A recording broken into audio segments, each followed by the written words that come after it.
Hi friends, നമ്മൾ ഇന്ന് ഉണ്ടാക്കാൻ പോകുന്നത് വെണ്ടയ്ക്ക പാൽക്കറിയാണ്. ഇതിനായിട്ട് ആദ്യം വേണ്ടത് വെണ്ടയ്ക്കയാണ്, നമുക്കെല്ലാവർക്കും അറിയാതെ. പിന്നെ ഒരു സവോള, ഒരു തക്കാളി, കുറച്ച് പച്ചമുളക്, ഉം, കറിവേപ്പില. ഇത്രയായി കഴിഞ്ഞാൽ നമ്മളൊരു പാത്രത്തിലോട്ട്, ഒരു ചീനിച്ചട്ടിയിലോട്ട് എണ്ണ ഒഴിച്ച് അതിലേക്ക് നമ്മളൊരു 10-15 വെണ്ടയ്ക്ക ഇട്ടിട്ടുണ്ട്. കുറച്ച് ഉപ്പും കൂടി ഇട്ട് അതൊന്ന് വഴറ്റിയെടുക്കുക.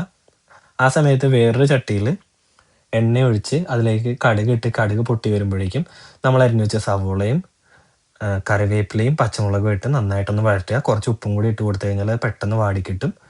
അതൊന്ന് റെഡിയായി വരുമ്പോഴേക്കും കുറച്ചും കൂടി എണ്ണ ഒഴിച്ചിട്ട് ഒരു 1.5 ടേബിൾ സ്പൂൺ മല്ലിപ്പൊടിയും ഒരു 1/2 ടീസ്പൂൺ മഞ്ഞൾപ്പൊടി ഇട്ട് കൊടുക്കുക. അതെല്ലാം സ്ലോ ഫ്ലെയിമിൽ പതുക്കെ ഒന്ന് മിക്സ് ചെയ്ത് കുക്ക് ചെയ്തെടുക്കുക. ഇതായി കഴിഞ്ഞാൽ നമ്മുടെ രണ്ടാം പാൽ ഒഴിക്കാം. ആ, അതിലേക്ക് നന്നായിട്ടൊന്ന് മിക്സ് ചെയ്തെടുത്ത് കഴിഞ്ഞിട്ട് നമ്മൾ വാട്ടി വെച്ചിരിക്കുന്ന വെണ്ടയ്ക്കയും കൂടി ഇടുക. രണ്ടാം പാൽ ആവശ്യത്തിന് മാത്രം ഇടുക, കാരണം ഇതൊരു കുറുകിയ ടൈപ്പിലാണ് നമ്മൾ ഉണ്ടാക്കുന്നത്.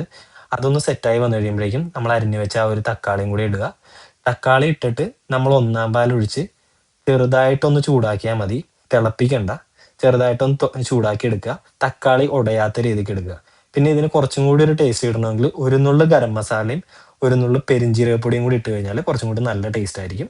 അപ്പോൾ